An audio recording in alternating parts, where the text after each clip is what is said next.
ఈరోజు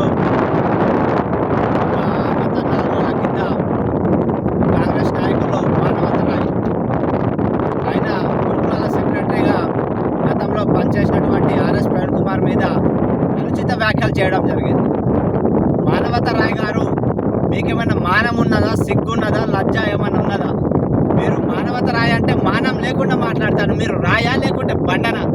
మీ పేరే ఓ మానవతరాయ్, మానం లేని రాయ్. ప్రవీణ్ కుమార్ మీద నిరాధారమైన ఆరోపణలు చేస్తాడు. అది చేసే ముందు మీరు ఏమన్నా చదువుకున్నారనేది కొంచెమైనా ఆలోచించండి. ఈరోజు కాంగ్రెస్ గవర్నమెంట్ వచ్చినప్పటి నుండి గురుకులాల్లో ఎటువంటి మౌలిక వస్తువులు లేవు. ఈరోజు గురుకులాల్లో చూసుకుంటే ప్రవీణ్ కుమార్ సార్ ఉన్నప్పుడు విద్యార్థులకు నాణ్యమైన భోజనం ఉండే. ఇప్పుడు ఆ భోజనము అదే కిచిడి, అదే మళ్ళీ పులిహోర పెడతానట. మరి కాంగ్రెస్ మన ప్రవీణ్ కుమార్ సార్ గారు బీఆర్ఎస్ ప్రభుత్వ అధికారం ఉన్నప్పుడు ఎంతో నాణ్యమైన విద్యతో పాటు నాణ్యమైన భోజనం ఉండే.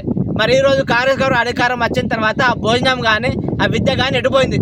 ఈరోజు గౌల్దొడ్డి గురుకులాల్లో ప్రవీణ్ కుమార్ సార్ ఉన్నప్పుడు 2 ఎంట్రన్స్ రాసి వాళ్ళు గురుకులాల్లో జాయిన్ అవుతుండే. అంటే గౌల్దొడ్డిలో IIT, NEET, long term coaching ఉంటే కాబట్టి 2 ఎంట్రన్స్ ఉంటుండే. మరి ఈరోజు అలాంటి ఏం లేకుండా కానీ పారదర్శకంగా లేకుండా గౌల్దొడ్డి సిఓని కానీ ఈరోజు ప్రవీణ్ కుమార్ ఉన్నప్పుడు ఉమ్మడి జిల్లా కలిపి ఒక సిఓలు చేసిండు. ఆ సిఓ స్కూళ్ళని ఈరోజు మూసివేసే దిశగా కాంగ్రెస్ ప్రభుత్వం ప్రయత్నం చేస్తుంది. మరి మానవతరాయ్ ఏం చేస్తాడు? దీని మీద స్పందించడం లేదు. ఏమన్నంటే ప్రవీణ్ కుమార్ సార్ ఆయన ఉన్నప్పుడు ఎన్ని చేసిండో అవన్నీ తవ్వుత కొట్టుకుపోతే మీకు ఆయన ఉన్న విజయాలు కనబడతాయి, కానీ ఎక్కడ కానీ అపజయాలు కనబడవు.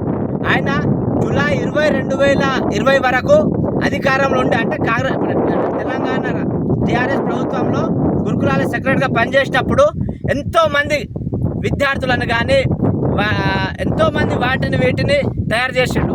మరి ఇంకోటి, గురుకులాల సెక్రటరీగా ఉన్న ప్రవీణ్ కుమార్ సార్ స్వేరోలకే కాంట్రాక్ట్ కట్టబెట్టిల్లు అంటారు. నీకేమైనా తెలివి ఉందా? గురుకులాల సెక్రటరీగా ఉన్నప్పుడు పారదర్శకంగానే కలెక్టర్ ద్వారానే అదంతా దానికి సంబంధించిన బిల్లు ఉంటుంది. అది ఎంత మెయింటెనెన్స్, దానికి ఒక కాంట్రాక్టర్ ఏ విధంగా ప్రొసీజర్తో పోవాలి, దాని విధంగానే ప్రొసీడింగ్ చేసి దాని విధంగానే కాంట్రాక్టర్ తీసుకున్నాం అందరం. మరి తీసుకున్నప్పుడు అది కూడా ఎందుకు ఇచ్చిందంటే, ఒక పూర్వ విద్యార్థి దానిలో చదువుకున్నప్పుడు ఏ విధంగా భోజనం చేసిండు కొంచెం అవగాహన ఉంటుంది. ఈ తిన్న భోజనం ఆ పిల్లలకు పెట్టద్దు, అరే నేను కూడా అదే భోజనం తిన్నా, మరి ఆ పిల్లలు కూడా అదే భోజనం తినద్దు అనే ఉద్దేశంతో గురుకుల పూర్వ విద్యార్థులకు కాంట్రాక్టర్ నియమించాడు. ఆ నియమించిన తర్వాత ఎంతో నాణ్యమైన భోజనం ఉండే. చికెన్ కానీ, మటన్ కానీ, పాలు కానీ, ఎగ్స్ కానీ, నెలకు 4 సార్లు చికెన్, 2 సార్లు మటన్ పెడుతుండే. మరి ఇప్పుడు కాంగ్రెస్ గారు అధికారంలో ఉన్నప్పుడు ఇప్పుడున్న సెక్రటరీ గారు మా పిల్లల్ని టాయిలెట్కి అడుక్కోవాలి మీరే అంటాను, శానిటేషన్ మొత్తం ఎత్తేస్తామంటాను. మరి ఇది న్యాయమైన మీ కాంగ్రెస్ ప్రభుత్వానికి అని నేను ప్రశ్నిస్తున్నా. ప్రవీణ్ కుమార్ సార్ ఉన్నప్పుడు ఒకరోజు సెక్రటరీతో పాటు పేరెంట్స్ వస్తే వాళ్ళందరితో నేను కూడా గురుకులాల్లో ఒక చదువుకున్న విద్యార్థిని కాబట్టి మనం అందరం కలిసి నేను కూడా మీతో పాటు టాయిలెట్స్కి అడుగుతా పిల్లలు అని ప్రవీణ్ కుమార్ సార్ అంటే, ఇప్పుడున్న సెక్రటరీ ఏమంటుంది? పిల్లల్నే టాయిలెట్స్కి అడగాలంటుంది. మరి ఈమె గొప్పదా?